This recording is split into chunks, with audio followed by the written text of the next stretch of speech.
This ought to take you back to 1969 to be exact, when the up-and-coming Grateful Dead performed at SDSU.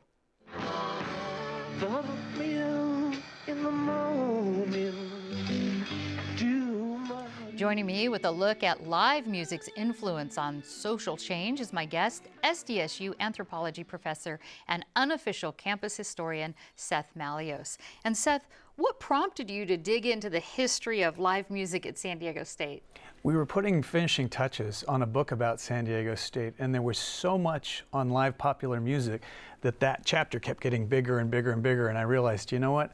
This is enough for its own book, and it ballooned into a 5-volume set. What are some of the most memorable performances in your mind, and what makes them stand out?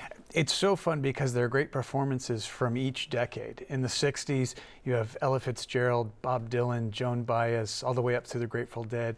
In the 70s, you have the Ramones, Patti Smith. In the 80s, you have some amazing shows at the OAT, Madonna, Sting, Dire Straits, all the way up through the 2000s. That's what I like best about this project is we're not all experts on all music, but we sure know what we like. Certainly, and those are big headline names, but I understand not all the festivals went so well. I'm thinking about the Lollapalooza concert back at the Aztec Bowl back in 1994. What happened? Yeah, it was interesting because first of all, you had a whole bunch of different genres at a singular show. And then secondly, the logistics were very difficult. At this one, they made the mistake of starting the music. They had so many bands before they had let the crowd in, which did two things. It upset the crowd and it upset the bands as well. Secondly, they had a very tight schedule in terms of getting all these bands in. That schedule was upset when the bassist for one of the bands, the Breeders, was hit with a shoe, and they stormed off stage, and so suddenly the schedule was just complete garbage. Fortunately, they were able to go to George Clinton of P-Funk, beg him to play an extra large set, which he was happy to do, and it got the show back on track. And in the end, some takeaways, I bet you, for San Diego State on how to do their future concerts. Yeah, and that's one of the funny things is through the years, there have been many bans on different kinds of music because of the way the crowd acted. There have been prohibitions on certain things. And what's nice is each time those bans are lifted because of public demand. Yeah, how was San Diego State able to pull in some of these great big names? It's a great question, and part of it is the location of San Diego. It's the perfect spot for bands trying to make it in Los Angeles. It becomes this dress rehearsal for some bigger shows. Also, it's a great spot to start and end your tour. If you're going around North America, being in the southwest quarter of San Diego makes sense. In addition, there are some very special people who were able to emphasize the importance of live music. Lou Curtis, for example, put together dozens of folk festivals, and he was largely responsible for big name acts coming to town. Well, before the Viejas Arena, musicians like Patti Smith, Tom Waits, the Ramones, as you mentioned, they played at a smaller place on campus called the Back Door. It's gone now, I understand. But what can you tell us about this Back Door? I love the Back Door for a bunch of reasons. First of all, this was an area that was just slated to be 2 extra lanes in the bowling alley. Then it was a coffee shop, and then they came up with the idea in the late 60s, hey, let's try live music out here.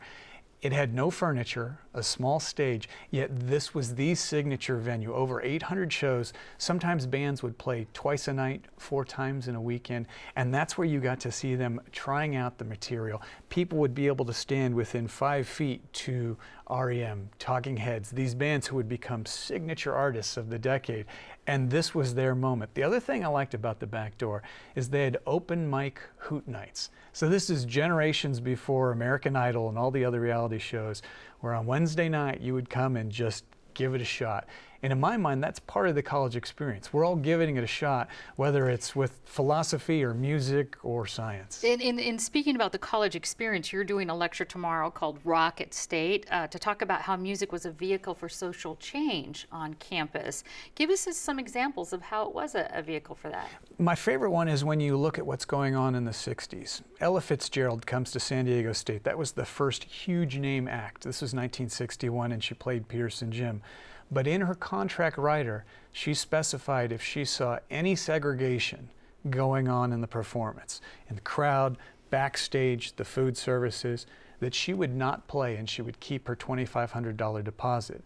San Diego was very segregated at the time, And this was a landmark effect, and what we see is a bunch of big name African American artists play through the 60s. Ella Fitzgerald, Sammy Davis Jr., Harry Belafonte. And these artists paved the way for not only acceptance in white America, but being the front edge of artistic expression. Oh, so interesting. Anthropology professor Seth Malios, thank you so much. You're welcome.